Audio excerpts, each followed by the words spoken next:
What's cracking, y'all? You are now watching BUTV. Appreciate you for stopping in. Like, comment, subscribe, hit the bell, stay notified, and let's get into the topic for today. What's cracking, y'all? Welcome back to another one from the Larry Bird Vault.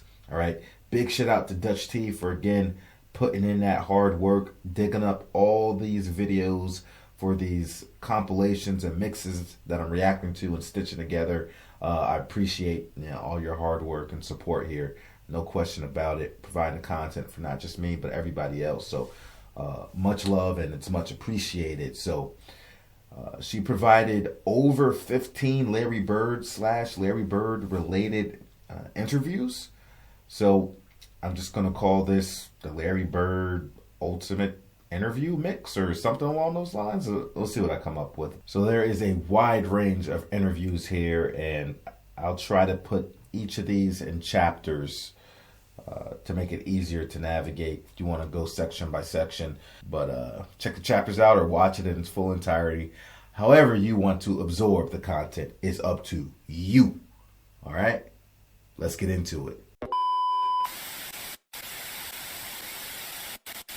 Yo, just so you guys know, I will put the link to other Larry Bird interviews I have reacted to and shared my opinions on right here in the description of this video. You can check those out as well. Obviously, I did these videos before doing this Ultimate Mix, so they didn't make it on the table, but they're still there and they're still great. So I recommend you go check them out as well.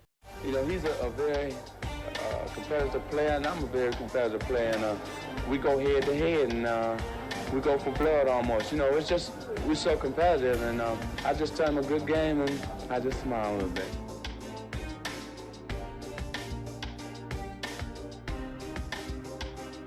This game meant a lot to everybody, not just me and Magic probably, but you know, this is the first shot they had all year, and they wanted to look good in front of the crowd, and they did. So, you know, we're just looking for a rematch now.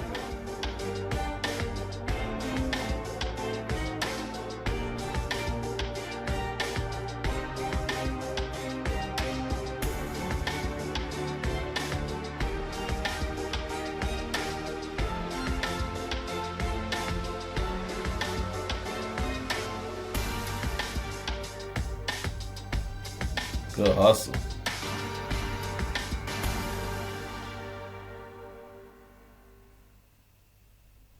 So that was Magic Johnson and Larry Bird's first time ever in the NBA. Really cool to see. I've seen part of those highlights before, but I'm not sure if I've ever really seen them strung together quite like that. We all know Magic and Larry, what they did for the NBA, coming in together, provided such a dynamic shift in the trajectory the league was going, and the NBA and the league will be forever grateful, and the fans should be as well. All right. The next video, Magic and Larry pregame interviews from 1980. Magic smiling and Larry being shy and embarrassed. Check it out. Hello everybody, I'm Brent Musburger and welcome to the return of the NBA Game of the Week on CBS. We make a lot about Magic Johnson and Larry Bird. How important are they? To give you an idea, last year the Boston Celtics won only 29 games. This year they have already captured 32. As for Magic Johnson, he is a delightful personality. He is lighting up all of Southern California. Right now he is standing by with Hot Rod Hundley. Let's go to Hot Rod and Magic. 13 World Championships at Boston Gardens. Your first trip in here. Are you nervous? No, I'm not nervous. I'm very excited about the big crowd and about being here in Boston for my first time. How about your injury? You all right? Well, not really. My injury has come down some of my running ability and effectiveness to make a quick move to the basket, because that's my best offensive move, and I can't do it that well. This is Bird country, and these fans may be on you today. Well, I know they will be, and I don't mind it. They was on him when we went to L.A., so it's my turn now, but I'm going to take it all in stride and try to do my best. Good luck to you today. Thank you. All right, these two clubs met earlier during the year, and here's Brent to recap that for you. Well, Hot Rod, actually, the Los Angeles Lakers dominated the Boston Celtics in that earlier game. The final score was 123-105, and really it was not even that close. Johnson came on strong in the fourth period, and he wound up with a total of 23 points. Defensively, the Lakers were extremely tough. Here's a steal by Magic, coming down, a great block by Larry Bird, the trailing man. Now watch Kareem Abdul-Jabbar come over on Dave Cowens. Cowens had one of his worst shooting games of the season. Meanwhile, it was Jamal Wilkes with 22 points who repeatedly burned the Celtics. Yesterday at the Boston practice, had a long talk with Coach Bill Fitch. He said we were up just a little bit tight for that game. He said Larry was not relaxed. I think you'll see a different Larry Bird in this game. He's standing by live with Hot Rod right now, so let's go to Hot Rod and Larry. Larry Bird, how about playing pro basketball this year? As a collegiate player, you were a great scorer, a great rebounder. You're doing the same thing on this level. Well, it's a lot different here than it was in college, but, you know, it's basically the same type of game. If you like to play a lot of games, you should have been in this league. How about today's game? You're looking forward to this rematch with the Lakers? Well, it's going to be a big game, a lot of enthusiasm throughout the crowd, and I just hope the best team wins today. Okay, good luck to you, Larry. Larry Bird. Now let's go back to Brent Musburger at courtside. Thank you, Hot Rod. And so again, that shrine of champions, the Boston Garden, where they have won 13 titles in the NBA. We have talked a lot about Magic Johnson and Larry Bird, but really, we have a cast of all-stars on both of these teams today. The Los Angeles Lakers, whom you see seated there alongside their coach, Paul Westhead. Westhead, of course, replaced Jack McKinney, who was seriously injured in a bicycle accident earlier. We'll talk about Jack this afternoon. He's watching the action.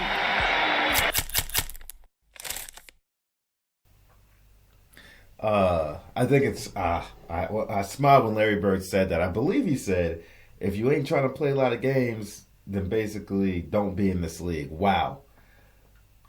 Today, hearing him say that, it just resonates so much more, considering how easy these players have it today. And you still can't get these guys to get out there and play even when they're healthy. It's crazy. It's crazy, the mentality shift over the decades. How the culture has changed. It's sickening, man. It's sickening. You notice how quickly Larry was ready to get out. He was ready. He was itching to get out that interview. Thank you. Before he could even finish, that's what he was saying. He's like, "Thank you, I'm out of here." But hey, that's what makes the dynamic between Magic and Larry so great, because they're just polar opposites in so many ways, but all-time great friends. You know what I mean? All right, the next video is going to be 1981 Finals Championship highlights and post-game interview. Let's get into it. 92-89, Garrett with 8 points, all of them in this fourth period. 92-89, 1:47. You see the time. Archibald, Henderson on him. Tiny will come back out and reset. 12 seconds on the shot clock. Larry Bird wants a three-pointer. A three-point shot by Larry Bird. He's hit 3 of them down the stretch. And that hurts. You know, you're tracking. So, according to the title of this video, this is the first clutch three-pointer in NBA Finals history by Larry Legend. Get a shot and then make a three-pointer. I don't know if you can have any more ice water in your veins than he's shown in this game. 27 points for Bird. Reed misses. Reed with another chance. Harris, that's going to be goal. The basket will count. Would you listen now to Del Harris? Let's look back on that three-point play by Larry Bird. Bird with the shot. Now watch his reaction afterwards. I think he wanted that one. Boy, Chris Ford was jumping straight up in the air, too. He was not 5 feet away from him on that, and he was excited. Our MVP this year by CBS. Allen level. Bernstein brings it down. You see 2 seconds. 1. And the world champion, the Boston Celtics. And so, the Celtics with their 14th flag. We will be presenting the trophy. Joining the commissioner, Larry O'Brien, will be in the presentation area. We'll also be going to Rick Barry. And let's go to Rick now. Bill, we have a very jubilant Boston Celtic team as they come into the locker room. Now the champions of the world, Larry Bird. Larry. Get some... Larry, come here. Let's talk to Larry Bird, who just came on incredibly strong at the end. Larry, there's a lot of talk about the great defense done on you. Your shooting wasn't going real well, but you really came back with a super performance. How do you feel about having come so close in college, and now you're in the pros, you've got the big one? No, this is a very big one for us. We practiced awful hard this year. We stuck together. When going got tough, we came through. They came back on us, but not good enough. Well, they're taking care of Larry here, and he's the man who did it. Larry, what was going through your mind at the end there when your team was struggling and the Rockets made that gallant comeback and you just took over? Well, I knew if we just made a couple baskets and kept our poise, we'd come through, like always. The guys just kept on playing hard. We got a couple baskets, and we done it. Well, this is one of the dangers of being in the winning locker room. Congratulations. Thank you, You're going to deserve it. I think Homeboy was more concerned. He got to the point, he's like, I'm more concerned about not getting doused in champagne than actually finishing this Larry Bird interview. Hey, do they still do that today? You saw how he's trying to get Larry's attention. He literally grabbed Larry by the arm and then yanked him over there. I don't know if that'll fly today. But hey, clutch buckets by Larry Legend, as we know him to deliver so many times over and over again. All right. Next video is going to be from 1981. ML Carr interviews teammates. Let's get into it. Hi, everybody. This is ML Carr, the Boston Celtics, along with a lot of the teammates. We're live here from the Atlanta airport. And as you can see right now, our trainer, Ray Melker, over here is holding the World Championship trophy. All of this gold. Okay, I'll just ask a couple of questions. A couple of the guys want them to talk a little bit about actually what it means being a member of the World Championship team this year. Rick over here with his Boston Celtics shirt on. Well, all I can say is it's probably one of the greatest things that ever happened to me, and it's a great group of people, and this champagne's been rough on me for about 2 hours. I'm feeling good now. Okay, let's hear from everybody's favorite, Boston's favorite, Terry Durod.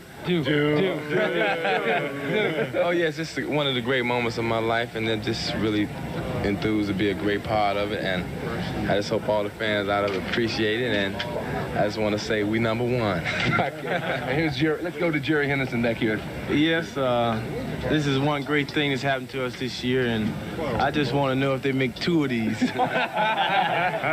And everybody's prize rookie, Kevin McHale. Here we go. Right. Should talk to me last night. It felt a lot better. No, you know, this is a culmination of so much hard work that I don't know if the people really can understand how much we put into it. But the fans back in Boston, everybody back in Boston was so supportive that, you know, we not only won it for us, we won it for everybody in Boston and for the whole community. Okay, now we'd like to go back a little bit in the back here and talk to Eric Fernsing, one of the players that's fortunate to be with the Boston Celtics, came by way of Italy. Sì, io sono molto fortunato a essere qui oggi. Io penso che it really is a long way from Italy, but it just shows what a lot of sacrifice, hard work, and believing in people and winning can do. So it's a great feeling. And there we have it. Ask ML. I didn't know they had an Italian player on actually any of their squads, to be honest with you. I didn't know they had a Euro player. His Italian sounded good too. I actually didn't expect his English to sound so good after he spoke Italian and hearing him speak Italian. And his English was perfect. I thought he was like, you know, still trying to learn the English language, still very preliminary, elementary on the English, but yeah, solid. All right, that's cool. All right, next one is going to be Red Auerbach tells a Larry Bird story. Big Red, what you got? I got to get my cigar for this one. I got to get my cigar. Rest in peace, Big Red. I got this cigar specifically for whenever you pop up on any of these videos, Red. I got you, bro. What makes a great coach? That's a good question. You know, to me, most of your coaches know the game. They know the X's and the O's, you know, they know the game. So there's 2 other important things. Number 1 is communication.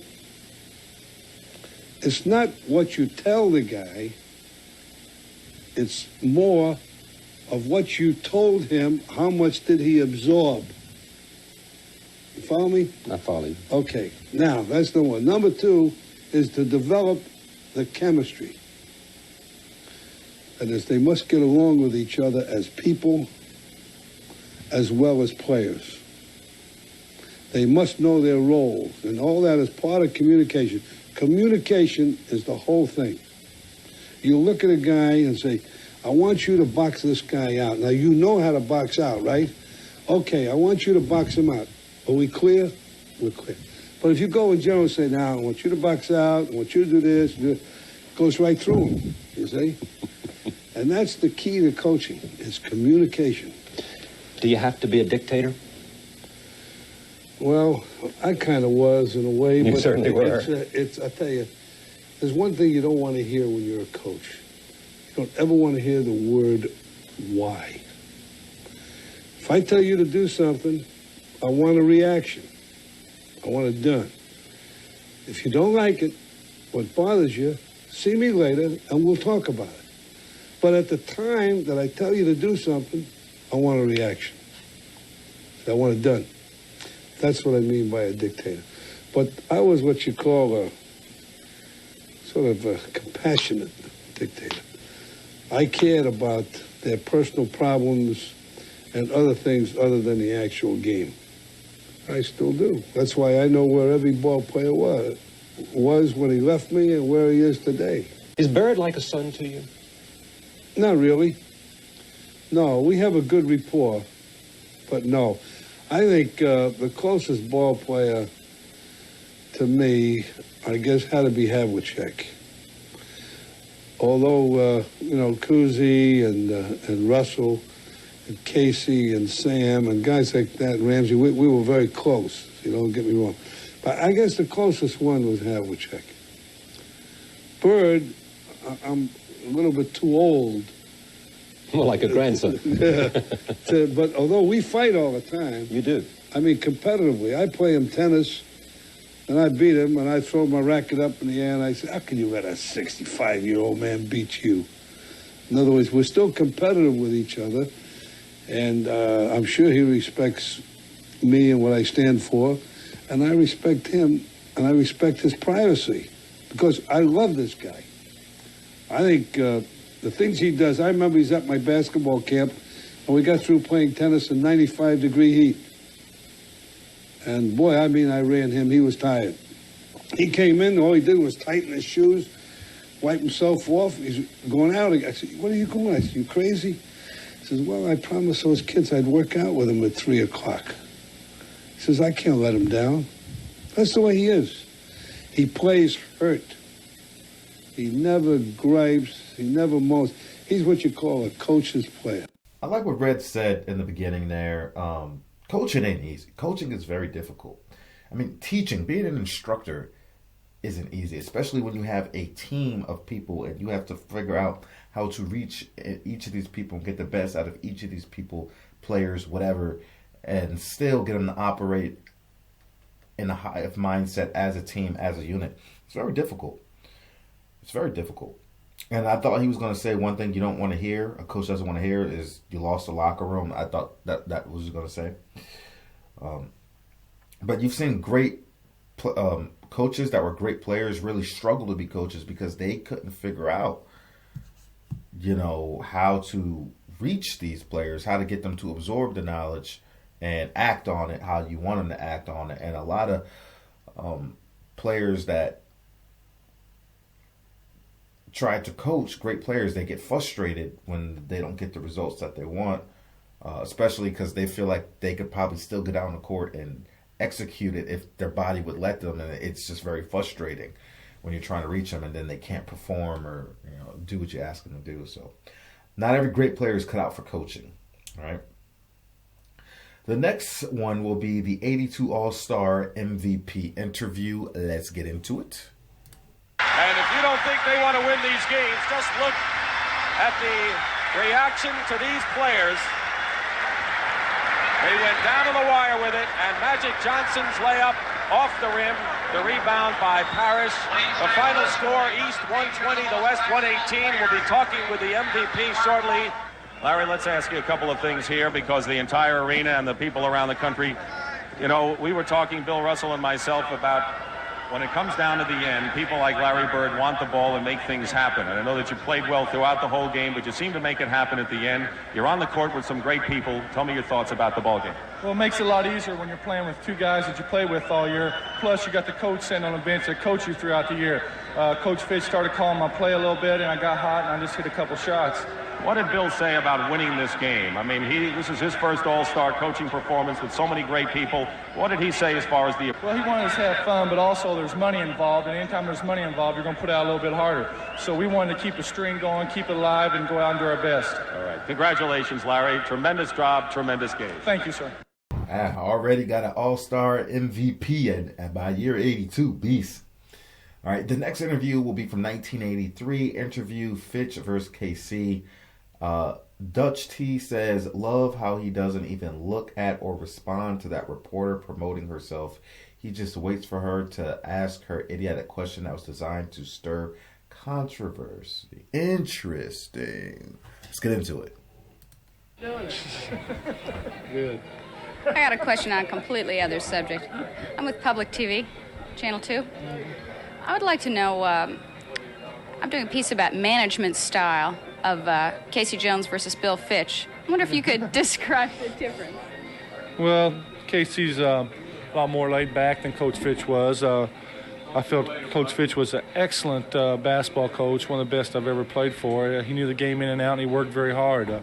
Casey's the type of guy that is very knowledgeable. He's been around the game his whole life, and I've always had great respect for both of them. And it was sad last year when Coach Fitch left, but now we got Casey, and I'm very happy with him. Is he easier to work for? Well, I don't know about easier. He's not as demanding as Coach Fitch was. Coach Fitch wanted you to be perfect in every phase of the game, which is very impossible, but it's not bad work for a guy like that, because if you know he wants you to be perfect, you know you have an opportunity to be perfect. Love that answer. Well, they're both winners, you know, and it takes a lot of talent and a lot of pride and a lot of teamwork to win a championship, but you know, Coach Fitch was a very tough individual, and he expect nothing but results, and he usually got them. And I'd say KC, you can just look at his past and his coaching records. He's always been successful. Is he friends? Are you friends with Casey more than Fitch? Well, I don't know more or less, but I respect both the men more so than anybody I've ever been associated with. Great, thanks. Okay. You know, some people... And you see why some of these NBA players get so frustrated with some of the questions that these people ask. It's like, why are you doing this? Why are you doing it? You're trying to get the scoop. And there are players that will take the bait and give you the story that you want to help prop yourself up. Like Dutch T said, promote, you know, trying to get the big scoop, trying to get the deets, trying to stir up controversy. But good on Larry for keeping his poise and just answering that appropriately and dismissing this woman, man. Dare you try to wrap me up in some bait like that. I'm a smart fish. I don't go after the lures, baby. I see the hook, baby. I see the wire. I see the string, baby. I see the line in the water. Yeah, I ain't biting on that. I ain't biting on that pump fake. Keep it moving, baby. All right. Next one, 1985, post-Sixers game with Tom. Let's get into it. Player of the game, wasn't he? Yes, he sure was. Larry Bird with a tremendous performance. 16 points in the fourth period, hitting 6 of his last 7 shots, and he's our Miller player of the game. And Larry, I know that you get tired of having people, maybe you don't, say, you know, how great you're performing. You just love the game of basketball, and we were talking about how, you know, there are no dead spots for you in a game. Loose ball, rebound, whatever it is, you go after. Well, I was struggling there early in the game. I come out and hit some shots, and Barkley was taking me down low, and I couldn't get him out of the position to get the rebounds. He was beating me to the ball.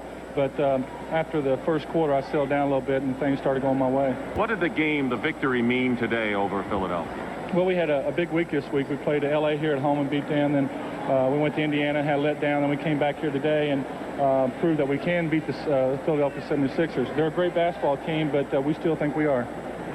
Larry, how do you approach playing the Sixers, you yourself personally? I mean, it's a rivalry.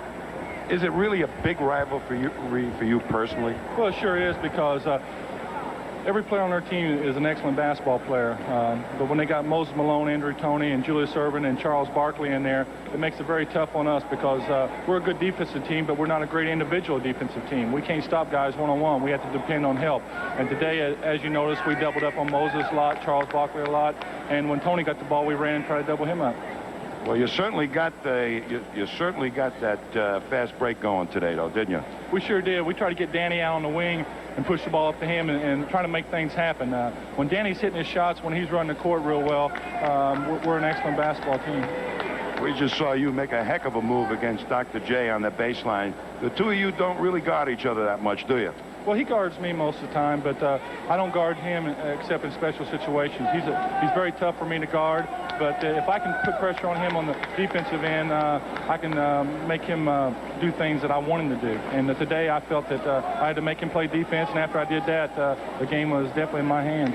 Well, Larry, I want to thank you for stopping by. Congratulations once again for being the great player that you are and showing us that Larry Bird magic. Thank you, Larry. The final score, Boston 113, Philadelphia 97. For Tom Heinson, this is Dick Stockton saying so long. They smacked those boys. You gotta appreciate Larry's honesty. I can't tell you how many times I watch interviews and they're like, "Oh, you guys are going back and forth. Oh, you guard each other." And they're like, "Yeah, you know." But Larry's like, "Wait, all right, listen. Did you watch the same game that I watched? Because you saw that he was guarding me more and I wasn't guarding him as much. And hey." How we work, I'm not a great lockdown defender, but we play defense by committee. That is how the Boston Celtics. He is so damn humble. He speaks nothing but the truth. Even if the media tries to give him some type of outlet where it's like, oh, this is kind of how we want to write this story. And so many players just be like, yeah, I did that. It's like, what game were you watching? This is what actually happened. I don't really guard him that much. Always giving props to the competition too. It's war, but it's respect at the same time. I love that, man. I love that about him. Nowadays, you got people claiming that they're doing things on a defensive end that they don't even do. And it blows my mind. Blows my mind. And I'll tell you what, man. I keep saying it, but these players today are cut from a different cloth, and I don't mean in a good way. I don't. All right, next one is the 86 All-Star Game pregame short about Dr. J. Let's see what this one's all about. At the end. You won the three-point shootout again, but now you're in another All-Star Game, and I'd like to know your thoughts and still another one for you. Yeah, it's going to be a very special day because it's Doc's last All-Star Game, and we're pretty psyched up about that. So we'll probably go to him a lot today and see what he can do. Do you think when you look at all of the great celebration on Julius Erving that somewhere down the line they're going to be doing that with you, and you have a special feeling about that in that respect? Well, I really don't look at that right now. I just enjoy while I'm here and try to play as well as I possibly can. And down the road, if something happens, that's fine. But right now, I'm just interested in what's going on here. You're going to miss Julius when he leaves? There's no question. I had some great matchups against Julius Erving. I probably got psyched up playing against him more than any other player. It's just been great to go against him throughout my career, and it's just been nothing but enjoyment. If anyone can give him the good pass, you will. Thank you. All right, Larry Bird. And right now, let's go back up. So it's Dr. J's last All-Star Game. That had to be something to behold, to watch, to observe. Dr. J, man, one of the greatest players to ever do it. Iconic as hell. Very important figure in the NBA and NBA history. Did a lot for the league, coming in from the ABA especially. So got all the love in the world for Julius Erving, no question about it. All right. Next one is the 86 interview, the media retirement prediction, people gawking Boston, and French Lick. Let's get into it. Boston Celtics at forward from Indiana State, 6'9", number 33, Larry Bird. Well, like any other basketball-playing youngster, Larry Bird dreamed of a career in the NBA. In fact, Bird never thought he could actually play in the NBA until his senior year in college. But now, on the verge of winning his third straight MVP award, well, this is all little beyond belief. I don't think anybody in the right frame of mind, if they just be honest with themselves, think that they're going to go in the NBA and play basketball. I really didn't think about pro basketball until my senior year. You know, I didn't know what to expect. When I first came to Boston, they had a couple bad years there, and it was sort of rebuilding time. They came in with a new coach, and I didn't know what to expect. All I wanted to do is go out and play every game and play hard and see what happened.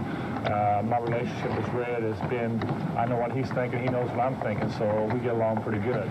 I started off my first couple of years still trying to learn the game and learn the city of Boston and see how people react to me and how I was going to react to them. So I think the adjustments come pretty quick, and I'm very happy with the way things turned out in Boston because it's been very easy. All I do is show up, play basketball, and things have been going well on the court, and so everything else takes care of itself. I know you said you stopped your subscriptions to the local newspapers, but you know, every time you pick up a magazine, there's an article on Larry Bird. The one Sports Illustrated comes to mind. It's a living legend. And what can you think when you read an article like that? Well, they're all the same. You know, basically, if you win a game, somebody's going to be the hero, and somebody loses, somebody's going to be the GOAT. So I really don't buy the papers to read articles about the team because I know exactly what goes on within the team. I know the ins and outs, and some of the reporters think they do, but they really don't. You know, it's a lot of fun sometimes to read the articles and just see what different opinions that people have. But as far as here in Boston, I know exactly what my team is thinking and what they're trying to do, and we get along pretty well, and we try to cover up for each other. So it's been basically pretty easy for everyone. Do you think the media's treated you pretty fair? Very fair. I think the media's did a fantastic job with the way that I've conducted myself, sometimes good, sometimes bad, but you know, I make mistakes just like everyone else. How much longer could you see yourself playing, or would you like to play? Well, if I, you know, have security, which I think I do have, you know, I can finish this contract out and maybe say goodbye. But you never know what's going to happen. I change my views every year, and you know, I mature a little bit more, and I can't see myself hanging around for 10 or 15 years. But right now, if I had to make the decision, I would say 4 more years. You know, I enjoy the NBA, and you know, my own feelings, I think they can make some adjustments to benefit the fans and the players. I think TV's taken over way too much. I think we schedule our games around TV a lot now, and I think the fans are just sitting there waiting, and if they wait too long, they get out of the habit of yelling and screaming, and I think that takes away from the game of basketball. Along with the long hours of practice Bird demands of himself, there are many more demands put on number 33. From the media to living up to what people expect off the court as well as on. People tend to try to criticize everything you do, not just the press, but just the people in public. They don't. I think sometimes they think that you're God and you're supposed to do everything they ask and you're supposed to conduct yourself. Sometimes they tend to forget that you're human beings just like they are. I like to go out and have my fun. I like to do different things. I'm very easy to get along with. You know, I just don't like people hovering around me and standing and gawking. I just like to be out and have fun just like everyone else. And sometimes I think that just the public don't understand that. And it can be a hassle sometimes. Boston's probably even worse in that fact because they're such a sports-crazy town. Well, they are in some ways, but they're also very good because they've been around it a lot, and most people tend to stay away. But usually there's 1 or 2 people that like to just hang around, and every time you move, they like to move with you. Could you ever see yourself settling down here? You know, when I first come here, I said no way, but every year I tend to stick around a little bit longer. I enjoy to go home because my grandmother's there and she's getting old, my mother's getting older, and my brothers are growing up. I like to hang around them as much as possible, but you know, if my family went back home, there's no question that I'd stay here. Right now, I don't know if I'm going to stay here or go there, but I definitely spend a lot of time in Boston. When you go home, everybody still give you a hard time, just like you're, you know, going to Spring Valley and not playing for the Celtics? Well, they're a little different, you know. They're starting to get used to it a little bit more. You know, people tend to show up at my house day and night. It's a steady flow, but it's all the friends that I hung around with, and we have a good time. You know, we sit around in the garage, 10 or 15 of us, and talk, you know, not only basketball, but about everything. We usually meet at the lake and go fishing. You know, we might have 6 or 7 boats of people, and we all fish and have tournaments, or we might meet at the park where we play softball or basketball, and it's a good enjoyment for me to go back home and just be around them people. I mean, I think I have a great job, but you got to admit you probably have the best job in the world, don't you? I mean... No question, because last week and during the whole week we was off six days there, and I played 32 minutes in 1 week, so I don't think anybody can beat. Something Larry said there really resonates with me when they were talking about, oh, you know, you see yourself settling down here. I'm in the same boat as him, right? All my family's back home in Florida, parents getting older, and I've been I've pretty much moved out the house, might as well say at 17 years old. And, so that was what? Moved out the house in 2005, more or less. And I've pretty much been away for the most part since then. And I love it here. I love it where I live right now in Japan. But I know I have to go home one day. As much as I love it, I can't leave my family. So I don't know when that day is gonna come, but I know it's not too far in the future where I'm gonna have to pack it up and say I gotta go home. I gotta go home at some point. Can't leave it forever, man. Family back home means too much to me. Friends mean a lot to me, and I've met a lot of great people out here that have really grown on me, man. It's I'm conflicted. I'm conflicted, but at the end of the day, I know what I have to do. But the time's gonna come. But I really do love it out here. So Larry, I feel you. I feel you. That resonated with me. That hit me right here, dog. That hit me right there, Larry. I'm with you. We think alike. I ain't saying I got a great mind like you, but we think alike. All right. Next one. 1986 triple-double Pacers post-game. Walton High School Fundamentals Pacers East Coast teams. Let's get into it, folks. Some of our guests on Pacer telecasts receive a Longines Wittenauer watch from Gordon's Jewelers, who feature Longines, the world's most honored watch. Gordon's fine jewelry stores from coast to coast with 9 throughout Indiana. And also a gift from the makers of Copenhagen and Skoal Smokeless Tobacco, an American tradition since 1822. Copenhagen and Skoal are proud founding sponsors of the Liberty Restoration Project. We're right back here in Hartford, and we have with us Larry Bird, who has come on out here. Just another one of those nights, Larry, a triple-double again. How many of those do you have in your little repertoire? I don't know. They really don't mean nothing unless you win. Tonight, we struggled for 3 quarters. In the 4th quarter, we finally woke up and put it together and moved the ball around real well and started hitting some shots. You know, as long as I've been around the NBA, I don't think I've ever enjoyed watching a team more than the Boston Celtics. And I've been with some good ones. But you guys actually play the way the game is supposed to be played, and you have fun doing it. Well, we move the ball around, and anytime everybody on the team gets hold of the ball, eyes start to light up, and it makes it a lot easier to play. We got an unselfish team. We work very well together, and we push the ball up the court, and we try to play a good brand for the fans and for ourselves, and we're very successful with it. Walton fits right in, doesn't he? Bill Walton's a great basketball player. He's given us more than we really anticipated. He played well. He's hurting right now, but hopefully when the playoffs come around, he'll be a very steady player for us, and he'll get a lot accomplished. And he's about the only guy I've seen that can guard Kareem. You know, I told the people out there in French Lick, Indiana, I said, you're the greatest player that's ever lived. And I never thought I'd say that because we got a guy in Indianapolis by the name of Oscar Robertson.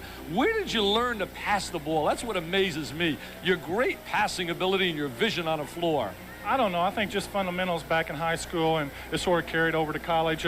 Anytime you go out and you have a coach that just drills fundamentals in you, and then you learn at an early stage and you stay with it, you pick up the game pretty easy. And I worked at it, and nothing comes easy. I worked at it very hard, and it seemed like my passing game came around as a younger age, and it just turned out real well for me. Larry, I tell you what really impresses me. I told Eddie I do a lot of college games, but whenever I do a Celtic game, I always find you the first guy in the arena. I told all the kids tonight, I said, the one thing that I'm so impressed with is your intense pride. You want to be number one. If somebody told you right now, Magic Johnson's the best player in the country, that would tear you apart inside. Am I right? No. You really have that great desire to be the best, don't you? Well, I worked very hard for it. I do come out here and shoot early before the games, but sometimes it helps and sometimes it don't. Tonight it didn't help very much. But my goal is to be the best basketball player ever, and I go out and try very hard to do that. And right now things are working out real well for me, and I'm going to keep trying to get the MVP every year. You know, Larry, as you're in the middle of a game, you do so many things so naturally, yet at the same time, I get the feeling that you can sit back, kind of peruse the situation and really enjoy what some of the other players are doing on the floor. You can appreciate the talents of your peers out there. Well, I think Dennis Johnson's the best player I've ever played with. He makes everything happen. He really don't shoot the ball extremely well at times, but without Dennis Johnson, we'd be a mediocre team. Robert Parrish is very good. Walton's good. Scotty Whitman can put the ball in the hole. We miss Kevin McHale right now, but he'll be back before long. Eddie, I just like to ask Larry one question. Oh, it's my man Eddie here. But I want to ask Larry one question here. We talk about the Celtics. We know how great you are. What about the Pacers and some of their young players? What seems to be the feeling in the locker room? You come out to play the Pacers tonight. What's your assessment of some of their young people? Well, they're very strong. They got 3 real good inside people. They got some guards that's coming on for them. Clint Richardson and Vern Fleming's good players, but it's going to take them some time. They play us very well every time we play them. They play a very strong game. It's just going to take time for them to mature, and once they do, they're going to be very good. What advice would you have for Wayman Tisdale? Came out the second player in the draft. He's had a little up and down kind of rookie year. He's a beautiful guy and seems to be struggling a little bit. What advice would you give a kid like Wayman? Well, it's very hard to adjust sometimes to the NBA schedule and the way the coaches want you to play. I always liked Wayman Tisdale as a player in college and in the pros. I think they should just put him in there and let him go and let him get more playing time and let him start banging around and go to the offensive boards. I think he's playing a little tentative right now. He's not getting there banging and rebounding as well as I think he can. But I think that comes with time, and just as soon as he starts to mature, he's going to be a great player. Good franchise, this Indiana franchise, isn't it, Larry? Yeah, it sure is. You know, I always want to play for Indiana, but they'd love to have you. Well, since Boston's got me, I'm very happy to be with them. Larry, final thought before we let you get away. Going into the playoffs out of the East, is there any team in the East that really concerns you right now? Milwaukee's playing awfully good. What about Detroit? Detroit and Atlanta, Milwaukee, Philadelphia, everybody's playing real well right now. It's going to be very tough for us to come out of it, but we think if we get Mchale back and we get our team rounded out and we play hard, we let our talent take care of itself. We feel we got the best team in basketball. Now we just have to go out and prove it. You are a pleasure. That Milwaukee team is probably the best team in the Eastern Conference in the 80s to not win a championship. To watch, and it's a pleasure to talk with you. Larry Bird of the Boston Celtics, thank you so much for being with us, and good luck the rest of the way. All right, Dick. Larry Bird, you can't, of course, the reaction of the crowd here in the background, they stuck around to see that interview. They wanted to see their favorite guy, Larry the Legend. I can imagine everybody out there when he said, I really would like to play for Indiana. Do you think Herb Simon could get a uniform for him? Do you think Bob Salyers and them could find somewhere to get him in the lineup? Herb's on the way to the airport right now. Other than the fact that they just kind of fell apart here at the end, and it was almost predictable with this Boston team being what it was, that this Indiana club tonight played hard again. They had themselves a ball game until it got to be 82-78, and then Boston came up with 8 straight, a run of 18-5, and that's why they are the very best. Despite the fact they've been on the road so long, they came up with the big plays when they had to get it done. They're a great finishing team. They finish at the end what they start out to do, and that's ultimately get the W. They really know how to complete the game, and that's what great players do. So many games in the NBA are won, what we talk about winning time, the last 4 minutes of the game, and they just excel at that. Isn't that the name of the Showtime Lakers documentary, Winning Time? Never watched it myself. Phase of the game. Larry Bird with 30. Herb Williams had another big night, 24, had double numbers in rebounds, but it was Larry Bird again. Another triple-double for the man that has kind of rewritten the game of basketball, Indiana style. And as I said, and I meant that sincerely, it was a pleasure to see him play. He is as professional and as aesthetic as any man who is as professional as they can possibly be in whatever they do. He is the ultimate, Dick, and I know that you feel the same way. Oh, definitely. I try to tell kids out there whenever I speak at banquets or clinics involving youngsters, what makes Larry Bird special is not just his dream to be the best. He sets his goals super high, and he works diligently in preparing to get to that goal. And I think there's so many kids that want to be something special, whether it be in law, medicine, but really don't pay the price to go get that success. And he pays the price and has made himself today America's #1 player. That's a good little bit of advice for the young people out there. You know, particularly in these days when there seems to be so much trouble in athletics, people who are sitting on top in a position where they can really create an impression on young people. These are the kind of people you want to look to, the people who do things and do them right, not the fellas that are having troubles, because there are troubles in all walks of life. And I think that, as we mentioned during the course of the telecast, maybe it would serve the NBA or the NFL or Major League Baseball, whatever it is. If you got a problem, get rid of it. Cut it out. Get rid of those people. You don't like to see anybody go by the wayside, but I'm a firm believer. At this point in time, Dick, I'm concerned about the youth. I'm concerned about those kids out there that are going to be our citizens of tomorrow. And by sitting there and merely slapping some of these so-called great athletes on the hand, I don't think that's enough, because kids see that and they say, hey, if they can take a slap in the hand, so can I. Cut it out. Get rid of them. Give me more of the Larry Birds. Eddie, you're not going to rehabilitate a guy who goes away for a cocaine problem in 2 weeks and expect him to come back. What disappoints me is the fact that these guys come back and they're treated like heroes. They get standing ovations. Hey, give the standing ovations to the Jerry Seasteins of the world, the Vern Flemings of the world, the Clark Kellogg's of the world, guys that have not shown weakness. And that's all it really is. You know, it's weakness, peer pressure, not being able to deal with that. Hey, the biggest game of all we play is the game of life. And I want to be surrounded by real winners. I mean, I'm sensitive to anybody's problems. I've had problems. We've all done things wrong in our life. But really, the game of basketball, when you sign that contract, I think you have an obligation. And really, I think you're responsible for all the youth out there as well. That's just my feeling. I'm an old traditionalist. Thank you, Dick. Thank you, folks, for being with us. In television, this is called Phil. We're going to have a little bit more of it when we come back. Ken Double will have a final word. We hope you've enjoyed. I know the results probably are not what you would like, but in any event, you have to stand up and give Boston a hand. They are the very best. They are fun to watch, and they put on a clinic. And the Pacers, for the second game in a row on the road, have done a nice job. They scrapped, they hung right in there, and better days are around the corner. For the coach, Dick Vitale, this is Eddie Doucette. Ken Double is coming back till the next time you and I get together. Thanks for being with us, and so long. We'll be right back after this. The rebuttal to what he was saying about the whole thing about the youth and the basketball players and the ones that are succeeding. Charles Barkley, I'm just going to say this and I'm going to leave on to the next video. Charles Barkley would say to you, I am not a role model. All right. That was good stuff. All right. 1987 Nets post game talks about Parrish and Paxton. Let's get it poppin', y'all. What is it about the Nets that give you guys trouble? Well, they played us real well in Boston. They played a lot better in Boston than they did tonight. But tonight we just lucked out. We made the plays when we had to and hit the big shots. And our defense was horrendous in the first half and early in the third, but it got better. And once our defense gets better, the offense takes care of itself. How much of a difference is it with Parrish out of the game? Well, he's a key to our defense. He clogs up the middle, and we can send our guys to him night in and night out. But when he's not there, there's a gap. There's no question about that. We just have to cover up for each other a little bit better, and hopefully we can rebound with the teams we play against. But we miss a lot when he's not in there. Jim Paxson played a great game today. How well is he working into the Celtics system? Well, he's playing pretty well. He played another great game tonight. He hit the big basket when we needed it and played very good defense. We brought 3 guards in and threw something a little different at him, and it worked. But he's fitting in very fine, and he's doing a great job. Started off a little cold, and then towards the end you started to pick it up with the 3-pointers. How did you feel about that?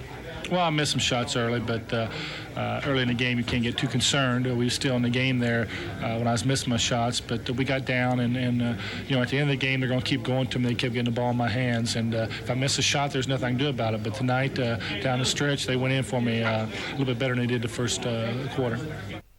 One thing Bird said there, and not kind of verbatim, but kind of where I was kind of taking it in my head. It's like, hey, you missed a shot, on to the next one. So many players get so down on missing baskets, and it might not be looking like your night, but move on. The play goes on, young buck. If you're one of those guys that'll keep firing and eventually you'll get hot and you can pull yourself out the hole, great. Do that. Don't dwell on it. Don't sit there and be sad about it. Don't let your offensive game take you out the game. If you can find ways to contribute, be impactful without just scoring, do that. Scoring is only one part of it, but that is why you have a team at the same time. But so many players, that's all they know is how to score, and they get in a funk, and they mentally check out of the game or take themselves out of the game, and their confidence plummets. All right. Next one is the 87-88 Chick Hearn haircut free throw record and his hotel interview. Let's see what this one's about. Ladies and gentlemen, nobody does it better. And boy, I tell you, I like your haircut. I do too. It's different, isn't it? A little different, yeah. Good for you. You knocked off a lot of weight. Sure did. Over the summer, I worked out pretty hard, dropped my weight down about 15 pounds and got a haircut and tried to lift some weights to get a little bit stronger, and I think I've improved myself. You're playing better than you've ever played, I think, until you hurt your feet at least. Well, I was moving a little bit better, and when you move better and you react a little bit quicker, things tend to go your way. Like the Lakers, the Celtics in the won and loss column aren't doing very well. Why? What is it? Well, I think the intensity level's down a little bit this year after being in the finals the past 4 or 5 years. It's taken a lot out of us. We played a lot of games in the last few years, but I think the intensity level's down now. But I think from this point on, you'll see the Lakers and the Celtics really take off. You owe me some money. You know why? The other night you're in Detroit. You got 59 free throws consecutive. I bet a guy you were going to break Murphy's record of 78 in a row, and you missed that. You clunked that 60th. I sure did. I should have had it. You know, I'm shooting the ball extremely well. My free throws are there. That wasn't even close. It was one of the free throws where it could have been an air ball just as easily as it hit the rim. But, you know, records are made to be broken, and just went in the books then. You'll get it someday.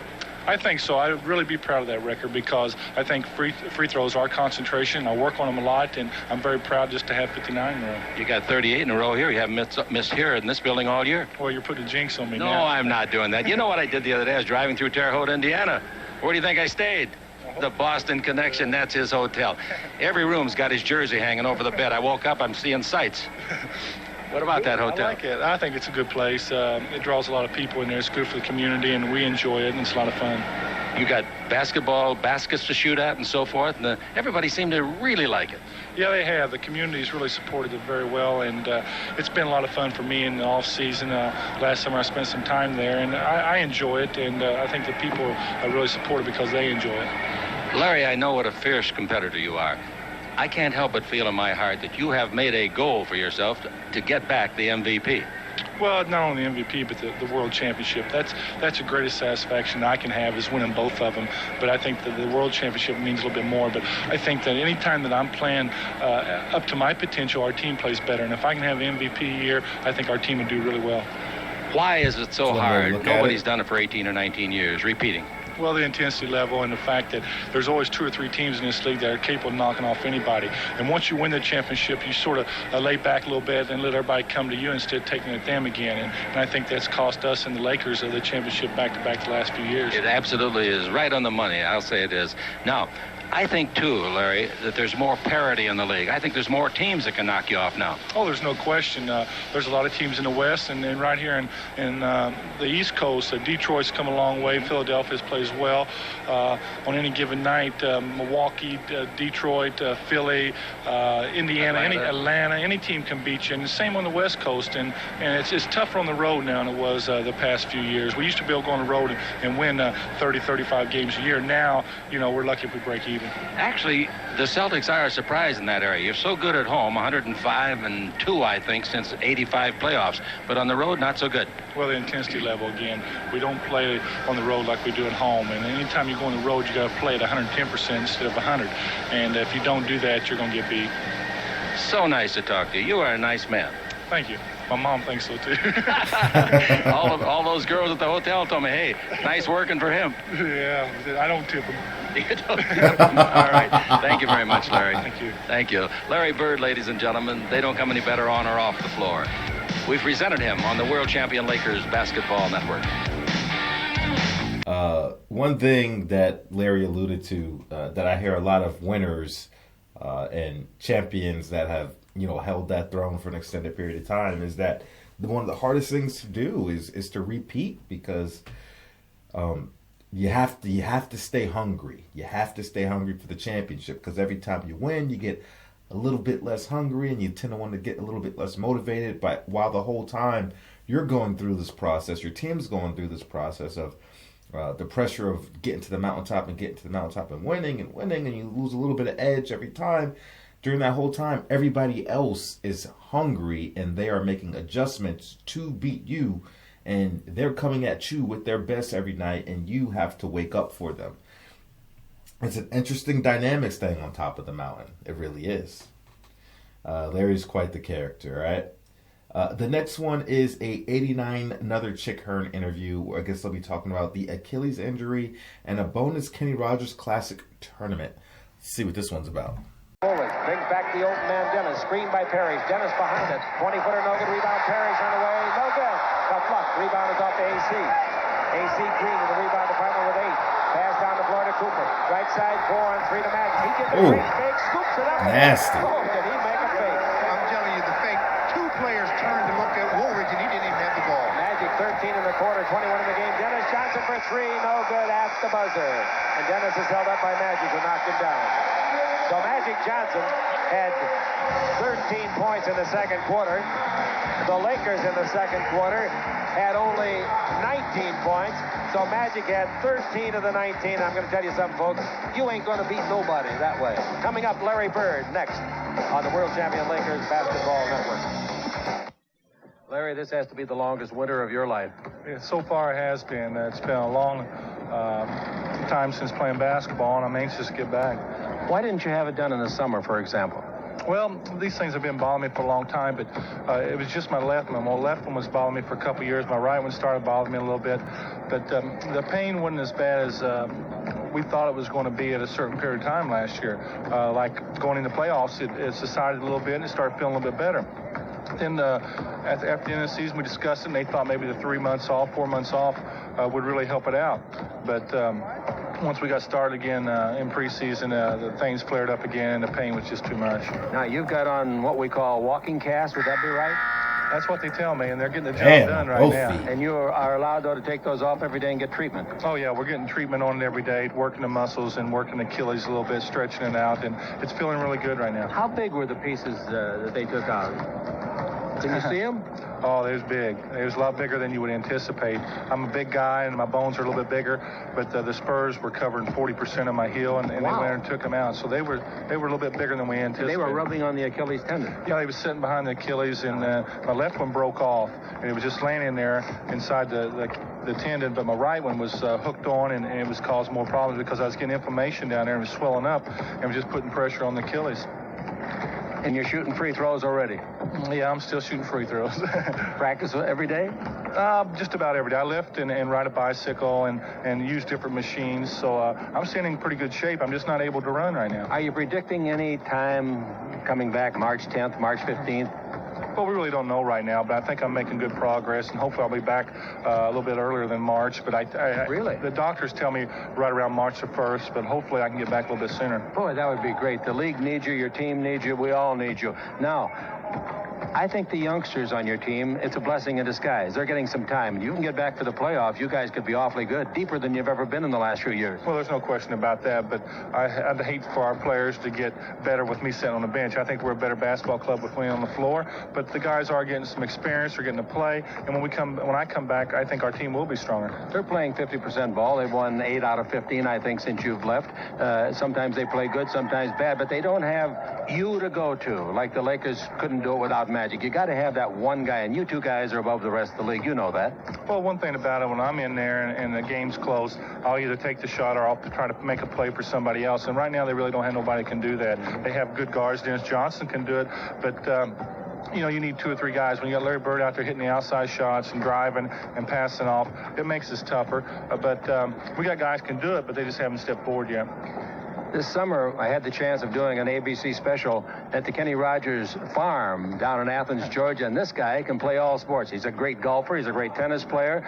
He's a great basketball player. And a great guy. Oh, and a heck of a guy, but he's a lousy fisherman. Couldn't catch a bass. I know it, and that's all I do in the summertime is fish, and that day I caught 2 little bass, and I was disappointed in it. One drive you hit across the water, 235 yards. Well, I averaged about 250 on my drives, but that day I came down with a bad back, and I really wasn't letting it out because I was afraid I might hurt myself. But on that last one, we were down, and Lanny Watkins told me to let it loose. Hey, John McEnroe's a pretty good left-hand shooter. Sure is, and I'm glad we drew him into basketball because I knew he could play. He goes to a lot of games, and he's always around it. But he caught my eye. He made some really tough shots, and if it wasn't for him, we probably wouldn't have won. Do you follow the box scores of the games every day? Just the Lakers. You still think the Lakers and the Boston would attract the crowds if they played for the World Championship again this year? Oh, I believe so. Anytime you put them together, people say, well, now there's other teams, but I think there's something about the Lakers and the Celtics that people just can't get day in and day out. Thank you, Larry. Thank you. Larry Bird, ladies and gentlemen, on the World Champion Lakers Basketball Network.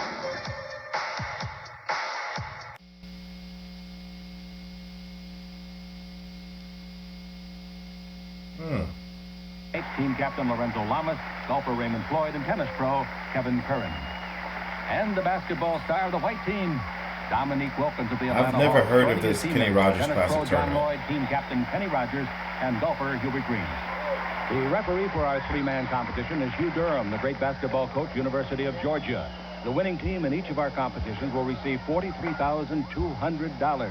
We're ready to go, and the red team has the ball, and it goes over to Kevin Curran, the tennis ace. His shot no good, but a slam dunk and the rebound by Michael Jordan. And Wilkins says, get out of here, fella. Now, a fake. Kenny Rogers puts Jordan in the popcorn machine and hits a 21-footer. How about that shot? Great play. Even the great players are faked out of position at times, but not all the time. Block shot. Michael Jordan, the defensive player of the year last year in the NBA. He drives underneath, and that's why he averaged 35 points a game. I know it's only an exhibition game with non-basketball players, but slam dunk with a hammer shot that ties it up, ladies and gentlemen. At 18, the first team to 22 wins it. Round robin, the shot is blocked by Jordan. It comes off and it's put up and in by Kenny Rogers. And it's 20-18. The white team can win it with a basket, but the red team has the ball, and a jump shot ties it up at 20. Michael Jordan hitting another one. Pro players can only score 12 points, and that's Jordan's 10th one, so he's got 2 more points to go. Nice pass underneath for Hubert Green. Shot is blocked. That was a nice pass. And, of course, it was Michael Jordan. That gives Wilkins the ball. Can the Atlanta Hawks star win it? It's on the way. It's good if it goes. It didn't go. The rebound is off, and it's taken by Lamas. Brings it out to the bread and butter guy, and that's Jordan. Drives in deep on Kenny. Comes around him. Turns his back in the basket. Spins it up and in. What a winning shot by Michael Jordan. And the red team wins the game.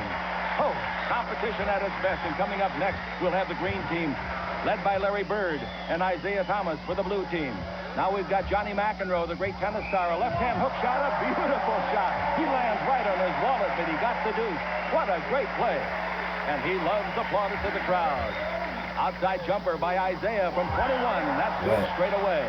Both teams are very, very good. Good passing, small blue team. A hook shot again, and that's good by McEnroe. Johnny McEnroe from California. John McEnroe with 12 points in the ballgame, leading his club. He's hot, and Payne Stewart cools him off. Powerful green team needs a basket to win it. Lanny Watkins lines up the putt, and he makes a 15-footer. Great play, and James Cahn's green team the victor, 22-14. Now it's Kenny Rogers' white team. Dominique Wilkins with the ball. Jump shot blocked by Isaiah Thomas. A good block, we think. Was it a good block? Isaiah thought so, but the referee, Hugh Durham, didn't. Now here's a screen set by Dominique Wilkins.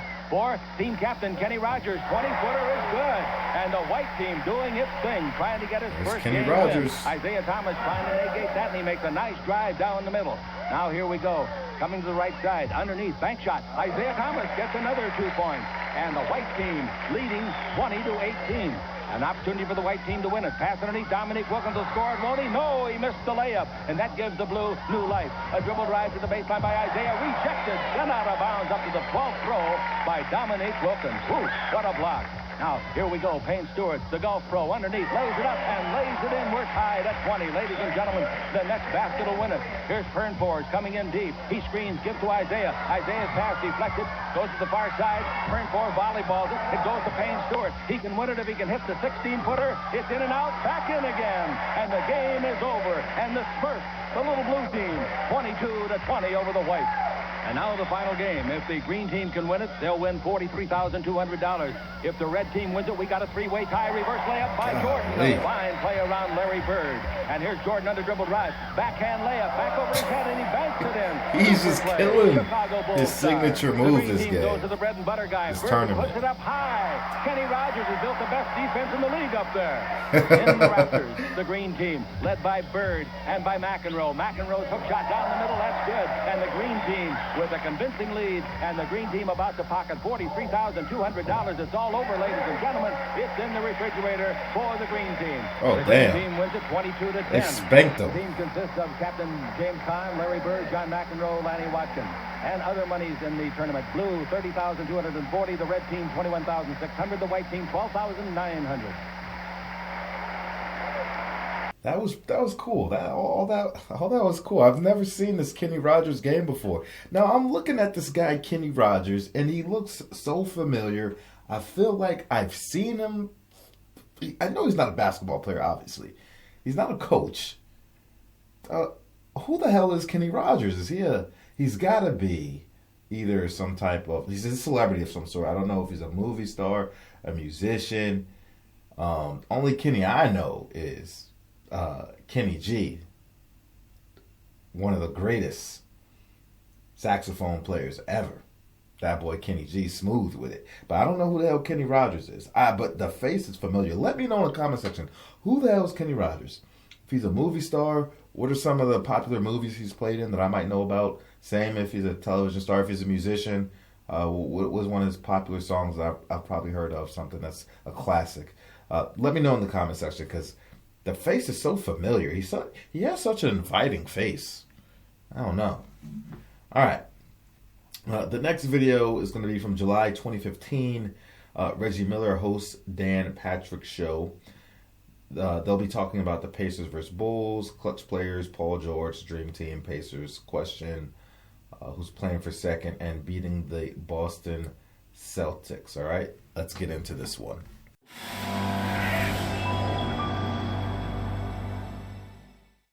Larry Bird, Larry Joe Bird is on the line. Coach, how you doing? Good, Reggie. How you doing today? I'm doing fantastic. Now, you probably didn't get a chance to see this, but we were playing that Game 4 shot versus Chicago that Derek McKee threw to me, and I lightly nudged Michael Jordan and got the shot off, and I was doing pirouettes.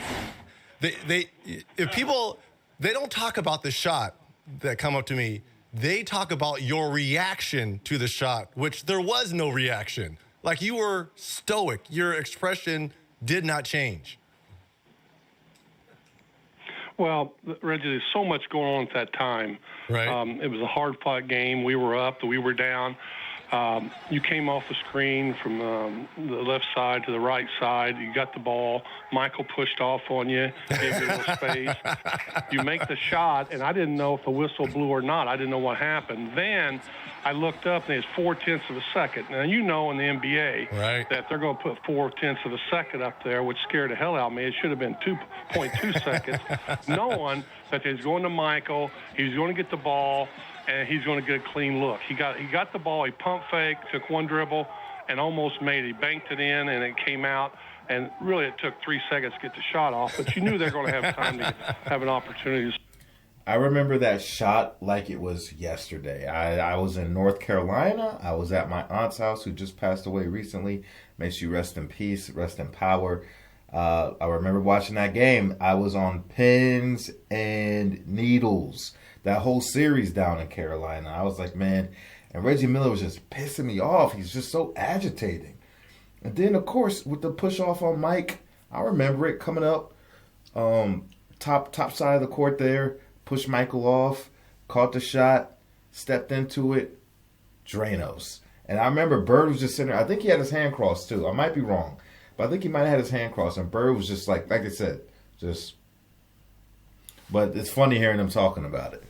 Scores. So I was in amazement, because they should never have been 0.4 of a second. It should have been 0.2. The game should have been over, but they gave him an opportunity to win the game, and that's what scared me. And by the way, that was in our building. That wasn't in Chicago. So you thought we would have had a better scorekeeper in our own building, a little homer.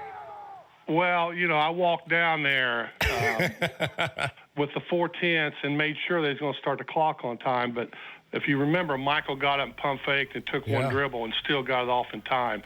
And, being at home, that before the ball even came in, they should have had the horn go off. In today's game, less than a minute, let's say less than 30 seconds, in today's game, who are some of the players, because you've watched them all, obviously being the president of the Indiana Pacers, who are those go-to guys, those go-to players like you were for those great Boston Celtics team? And you could put Paul George in this category. Yeah, Paul's getting better and better, but LeBron, he's going to get it and try to drive, get to the hole, get fouled. Kevin Durant's really good. Westbrook's going to try to attack the rim. In them situations, you always like guys going to the hole. A lot of times guys settle for off-balance shots, fadeaways. They fight against the clock. But I like the guys that get it and try to make something happen to the rim and leave the call up to the officials. And LeBron's always very good at it. There's so many great players in our league now, Reggie, that can make shots at the end of games. It's really fun to watch. The style of the NBA today, more threes. The floor is stretched a little bit more. There's not as much contact. The physical play is gone. How do you think your game would have translated in today's game? Well, you always have to make adjustments with your game. It's just like coming from college to the pros. You know, I had to get a step-back shot. I had to shoot the ball a little bit higher at times in the post. You know, I never worked on the three-point shot when I played. I know around when they had the All-Star game, I shot a few threes, but I never went out there and just shot, you know, like 100 to 200 threes every day like guys do now. I mean, when our players walk on the court now, they do a little bit, then they go right to the three-point line. So the game has changed in that. And I'm sure back in the day, if we were shooting a lot more threes, we would have spent a lot more time working on it. We're talking with Larry Bird on the Dan Patrick Show. What conversations before Paul George left for Rio did you have in light of everything that happened 2 years ago? Obviously, the horrific leg injuries. Did you guys, if any, have any conversations before he left? And by the way, as you know, he dropped 20 points last night versus Venezuela. Yeah, the kid just keeps getting better and better. He's a hard worker. He's dedicated to his craft. We talked a little bit, but nothing about the injury. We put that away. We don't even like to talk about it. And I knew when he went over there it was going to be brought up time after time. But I think Paul sort of put it in the back of his mind and just looking forward to playing and trying to get better. He enjoys the experience. I know I've been texting him off and on a little bit. He's having fun, and he can't wait to get back and see what kind of team we have this year. You were a part of the greatest team ever assembled, the 1992 Dream Team. Obviously, you weren't 100%. You weren't at your best. We all know what you guys did on the court. That was evident. We all watched those games. But everything I heard coming out of that, can you walk us through? I heard the practices were the best basketball no one's ever seen. Am I correct on that? Well, before we got over there, you know, once we got into the Olympics, we didn't really practice. Well, I don't even think we practiced at all. But we were in I forget where we was at. San Diego? No, not San Diego. We were somewhere, and we were practicing. We had a lot of fun. When the college kids came in, we practiced against them. Right. That was a lot of fun. And you know, there's always a lot of good competition when you have Magic on one team and Michael on the other team. You know, we had Patrick and a lot of guys that talked a lot of smack. But it was fun. I remember they said one of the greatest games that no one ever seen. That was one of the worst practices I ever seen in my life. All them guys were doing was talking. You know, I think the game was like 28-25 or something like that. But other than that, we had a good time. It was a great experience, and you know, winning the gold for your country is always the ultimate. And that's what I told Paul, and he was excited about going. And I said, the one thing is you'll never have this experience again. So while you're there, you might as well take advantage of it. Now, were you one of those guys that were kind of John a little bit, you know? Well, not really. I mean, because, you know, my time was over. Right. I knew I wasn't going to play a whole lot. I think I just averaged 18 minutes over there. We had a stacked team. We knew some nights we were going to play, you know, 15 or 20 minutes, and some nights maybe not as much, because there's just so much talent on that team. And, you know, everybody wanted to play. Everybody wanted to get their minutes in. But we knew going out we was going to win by a large margin, and we just wanted to make it a great experience for all. Was there one guy on that team that you really didn't know, but you kind of got to know a little bit better throughout that time? Yeah, you do. You spend some time with some guys. I didn't know David Robinson as well, and obviously Kristen Leitner. Some of the guys that played on the West Coast you didn't know as well. But as far as Magic and Michael and Charles and them guys, you know, I knew them pretty well. You know, shifting towards the Pacers, you guys made a change. Obviously gone is Frank Vogel, who was there for 6 years. You came out and said you want your Pacers to be more up-tempo, run a little bit more. You hired Nate McMillan. Can you kind of walk us through what the game plan is going to be for Nate's vision for this team? You've added Jeff Teague, Thaddeus Young. So what's the overall game plan here for the Indiana Pacers going forward for the upcoming season? Well, when we say we want to run a little bit more, Reggie, we never was talking like Golden State. We don't have that type of players, or Oklahoma City. We're basically going to try to score more points off the defensive end by getting steals and maybe running a little bit more, especially with Jeff Teague able to penetrate and Monte Ellis being able to get in the paint and kicking out. We want a style where we can, you know, score. I like to score 105 points a game. maybe 106 if we can, and still defend the way that we're capable of defending. You know, we still have Dan Burke here. He's always been our defensive guy, like Dick Carter was back in the day I was here. They're very good. You know, we expect to defend well, but, you know, we want to get out and get open a little bit and maybe shoot more threes. I know Nate's got a game plan, and you know, back when Nate's got over 900 games, he's coached in the NBA, and he's got a style, and he knows the game has changed a little bit. We got to get out and move a little bit more, and I think he's going to do an excellent job for us. Well, speaking of shooting threes, Coach, we had a poll question on here. Just to let you know, I had nothing to do with this poll question. I'm going to let one of the Danettes, McLovin, ask you this question because he's been dying to ask you this. Okay, if you had to bet a week's pay, who would win a three-point shooting contest, Larry Bird or Reggie Miller? Now? No. In their prime. Look, by the way, you won, just to let you know. You won this. Here's how I'll put it, Reggie. If you was my teammate in the pros, I would win hands down. But since I had the great opportunity to coach you, I'd say you win. Oh, okay. Look, I'm just letting you know. I picked you. It was a dead tie, 2-2. I was the tiebreaker, no question. You at the three-point competition, walking in the locker room. Who's playing? Did you really say that? Who's playing for second? Yeah, I did. I scored so bad because I didn't realize there's so much tension on it. You know, I'm out there every day in front of these fans. And who were some of the guys? Who were some of the guys in the competition at that time when you walked in? Who was in that field? You know, come on, Coach. You know. No, I don't really remember. Dell Ellis. Yeah, Dell. What's Hodges. The kid that's Hodges. John Stonebolt.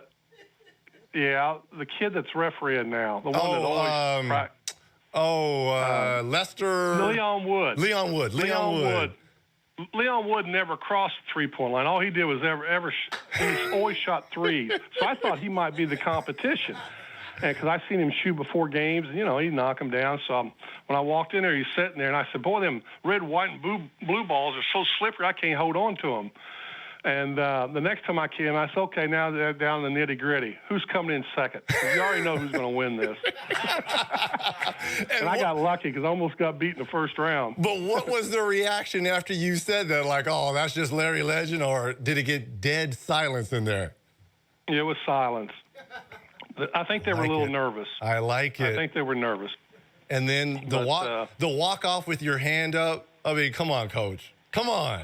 Well, I was struggling in that final round in Chicago. I know that. And I just got hot there the last 2.5 racks. You know, when you're shooting them, you don't know what the score is. Right.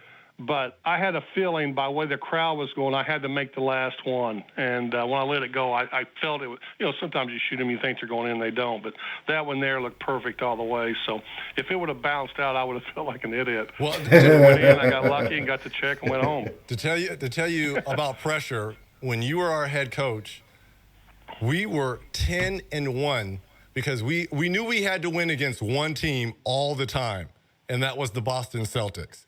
I don't care what we did anywhere else. You didn't tell us. You didn't tell us, but everyone around you said you guys have to beat Boston, especially in Boston where we were 5-1. So you talk about pressure. That's pressure is playing under I tell you, the Reggie, legend. one of the greatest moments I ever had in sports was, you know, I always wanted to win in Boston, but I never want Boston to lose because I know it's a great sports town and all that. But the first time we went into Boston was one of the greatest experiences after that game that I ever felt. It's like winning the championship. I can remember we had a backdoor play the whole game, but we knew it was going to work, and you and Mark waited to the last about minute and a half in the game to run it, and you went backdoor and got fouled, and we knew right there that iced the game. Well, Coach, what a play and what a time. Coach, thank you for everything that you've done for the game and for me. Having a chance to play against you and then work underneath you and to learn everything about the game, I truly appreciate. I wouldn't be at the level I am, be at this desk, have the success I had if it wasn't for you. So I appreciate you calling in and giving us the insight on Dream Team 1 and the Olympics and the Pacers. So we really do appreciate it. Well, thank you, Reggie. It's an honor, and I think you're one of the greatest, and I know you're one of the greatest, and it's just an honor to have you to work for me for a little bit. But you had great success, and you're still doing well, and I'm proud of you. And I apologize about the 2000 finals. It's my fault that we didn't get that championship, seriously. So I appreciate it. I'm sorry. That's Larry Bird, everyone. Thank you guys. So appreciate it, Coach. Thank you. Sure. Good luck, Reggie. Bye. Thank you. The legend. The Dan Patrick Show, weekday mornings on Audience. Reggie, it's not your fault you didn't win that championship in the year 2000. It's Kobe and Shaq's fault. Come on, Reg, stop it. I mean, y'all tried to twist Kobe Bryant's ankle and put him out for the rest of the series, but the Black Mamba came back before the end of the series and played on that bum ankle and made sure, along with Shaq Diesel, that they was bringing that championship to LA, baby. Yes, sir. So for anybody that hasn't seen that Bird reaction to the shot they're talking about from the 1998 conference finals, here it is. Harper's on Miller. McKee gets it to Miller for the win.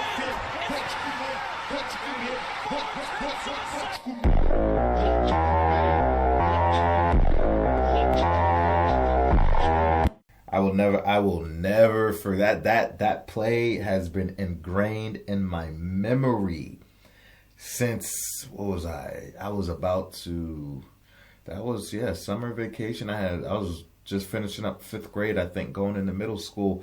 Yeah, never forget it. Never forget it. So angry. That Pacers team scared me. All right. The next one is another one from the Dan Patrick Show with Larry Bird, but I believe Dan Patrick is in the building on this one.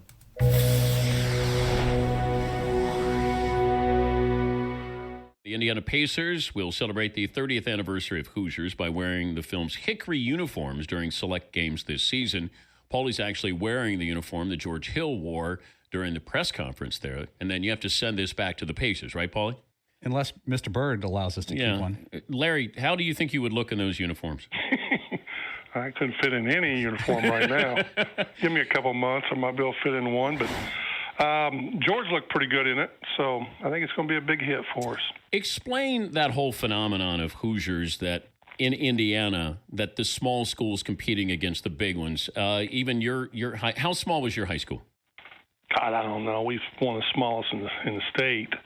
What happened? What it is, Dan? Back in the day, back when I played, we didn't have class basketball. Now they do. So the dream was to always be able to be good enough to play in. Sorry about that. Play against the big schools, and that's what we try to do. We try to be good enough to maybe have an opportunity one day to play against a Crispus Attucks or Jeffersonville or New Albany. But unfortunately, I played with a kid that kept missing free throws at the end of the game, and we didn't get there. Wait, was there a hack-a-shack going on with your team back then? Well, with my point guard, he got a little nervous, and they knew it, so they started fouling him, and we just didn't make it. You're not over it, are you? Never. You know, it's a loss is a loss, and a big loss. But, hey.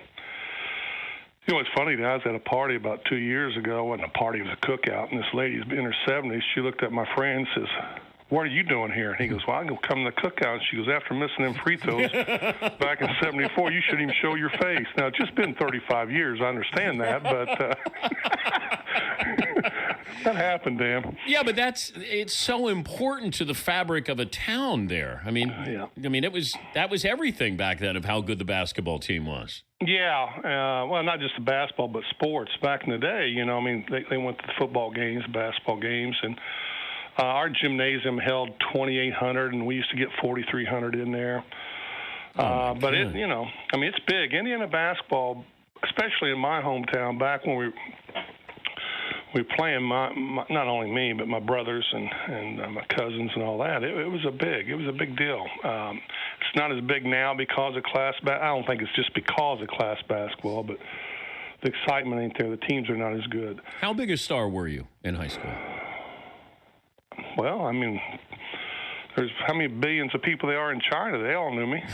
Oh, no, in high school. That's what I'm saying, high school. They knew who you were in China? Sure they did, Dan. Okay. Nobody knew about me in the States, but everybody in China knew about me. But if I don't know. I was from a town of 2,000 people, Dan. I was 6'1" as a sophomore, 6'3" as a junior, and 6'7" as a senior. I averaged a lot of points, a lot of rebounds, and won a lot of games, but I don't know. I didn't go around and, ask people if they knew who I was. I noticed that you averaged only 4 assists your senior year in high school. No, they did that by quarters. Everything they do is always by quarters. Oh, really? Yeah. No, so you averaged, 16 assists there? Oh, I'm sure I did. Man. Well, I don't know. I don't think so because guys couldn't make a layup. They made all the layups, yeah. But I did have a pretty good team. I played on my teammates were good in high school. We just couldn't win the big one. How would things be different for you, or would they be different if you were coming out of high school?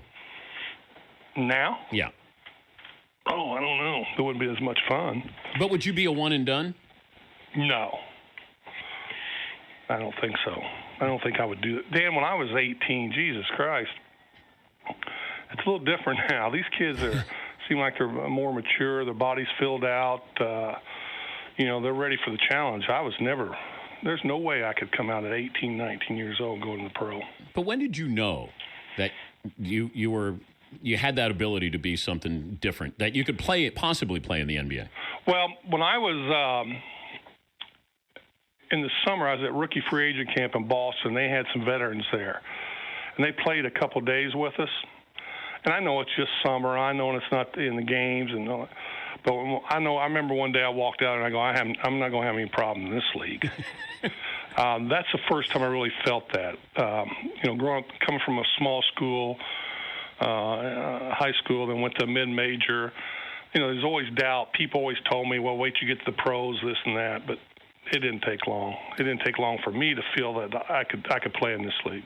Did you see that story about, I guess it started with Shaq and Scottie Pippen on the all-time Bulls team against the all-time Laker team, and Shaq and Scottie were going back at each other, and then people started looking at, if I had the all-time Celtic team against the all-time Laker team, how would that work out? Did you follow that story at all? No, but I see things all the time. I mean, who really cares? Do people really care about that? I think they like to argue it. Yeah, it's according to what era you're in, though. I mean, in the 80s, they always think that people from that era think that was the best time for basketball, and now, it's completely different. Why was it so much better? The appearance, it was so much better in the 80s than it is now. Well, the appearance is because most of the big stars came out then. Jordan, Pippen. Jordan had his run. You had Karl Malone, John Stockton. You had Charles Barkley, and Patrick Ewing. Chris Mullin. I mean, it just goes on and on and on.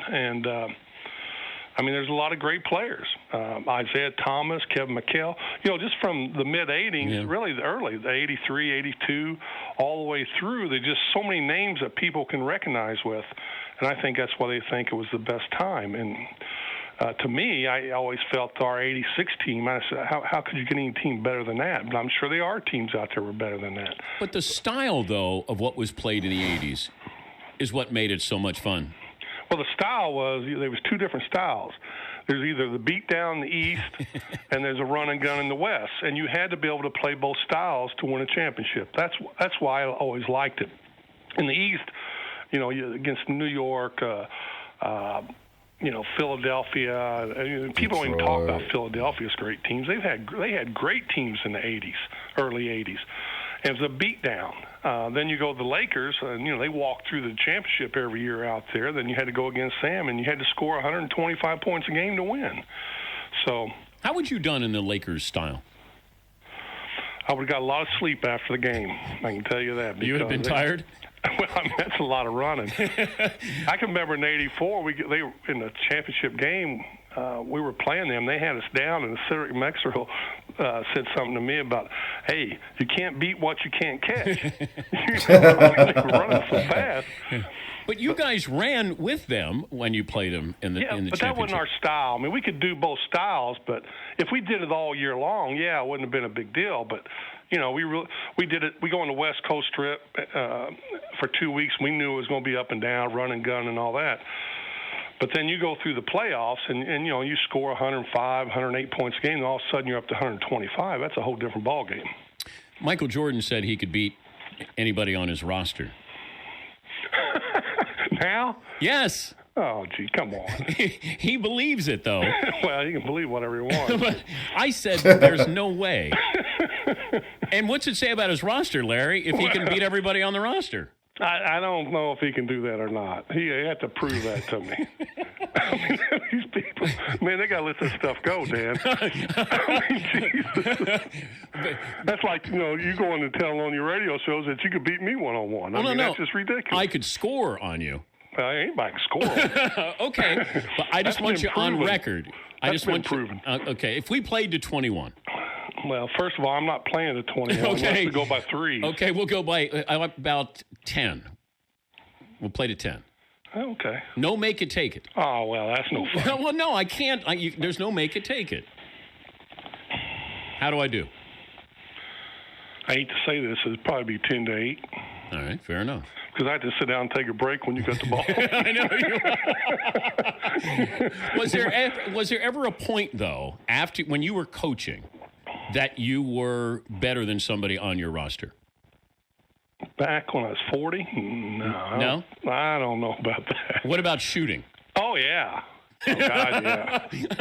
Okay. Still shooting? Yeah, ain't no problem. Okay, but was there a point where you were the best shooter on the team and you weren't on the team, you were coaching the team? No, Reggie was here. Chris Mullins, Sam Perkins, they were some pretty good shooters. Okay, but after those guys left? Well, I was getting older after they left. Wait, you were just talking about Jordan letting it go.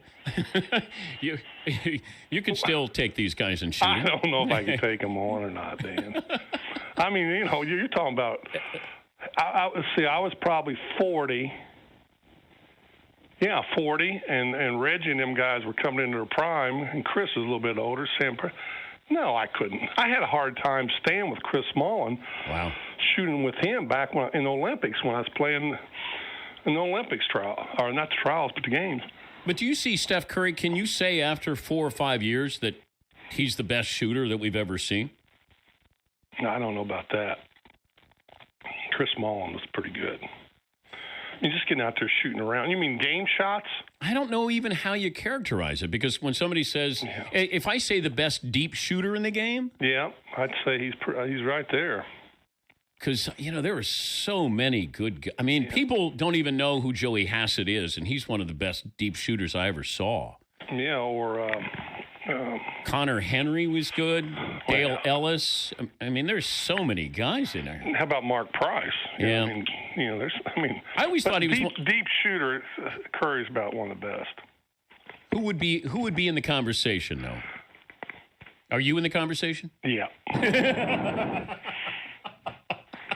Sure I am. Okay. I didn't say it's best. I said I'm in the conversation. Did I insult? So just for context, this interview is in 2015. So Curry was just July 2015. So Curry was just coming off his first championship against the Cleveland Cavaliers. What you by asking you that? Mm-mm. Okay, good. No, I don't get insulted. Reggie Miller? Yep. Reggie hit as many big shots as, if you go back and look over the years, as anyone, either tie the game or go up by one or win the game, as many as anybody. I've seen it. I played against him and I coached him. He's hit a lot of big shots. So there's something to be said for the guy who does it when you have to have it done, as opposed to those guys that can do it for the first 3 quarters. Right. Well, the thing is, anybody can shoot it when it's tied. It's when you're down 1 or down 2. How many guys make that shot? I know that, there are people like you and Jerry West. There's certain guys that it's not in their DNA to not try to win or tank.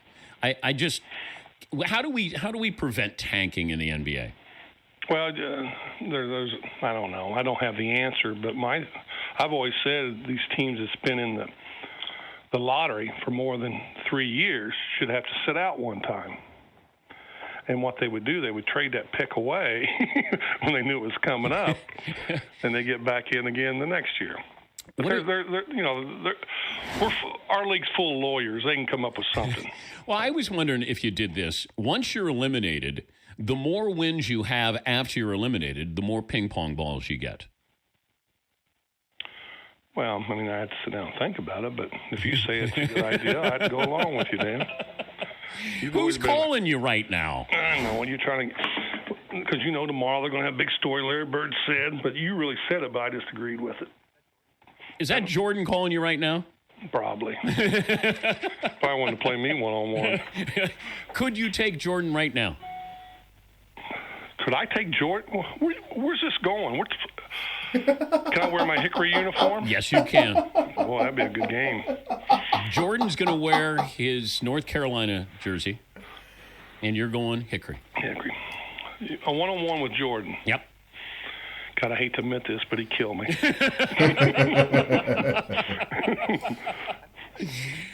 I don't know if I honestly believe that, but... Dan, I'm 40 pounds more than I was when I played. I'm broken down. I really don't care like I used to. I have a fight in me, but it's not the fight that I once had. But it'd be a pretty close game. Hey, thanks for joining us with the Hickory uniforms, and should be great. 30th anniversary of Hoosiers. The Pacers will celebrate that with select games next season wearing those Hickory uniforms. It's going to be awesome, Dan, and thank you. Thanks for having me. Good to catch up with you, Larry. Thank you. Bye-bye. All right, that's Larry Bird, Hall of Famer. So I know Mike, when he was well past 40 years old and completely retired, had played O.J. Mayo 1v1. I don't remember the story. O.J. Mayo was talking smack saying that he could beat Mike. I don't remember the whole story, but I remember Michael Jordan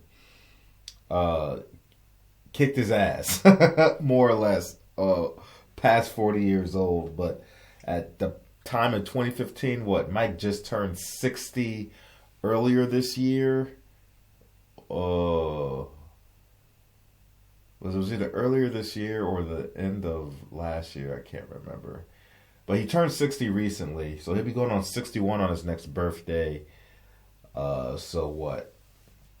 Yeah, he would have been late 40s, 50s back at the time, or 50s back at the time of this interview. So yeah.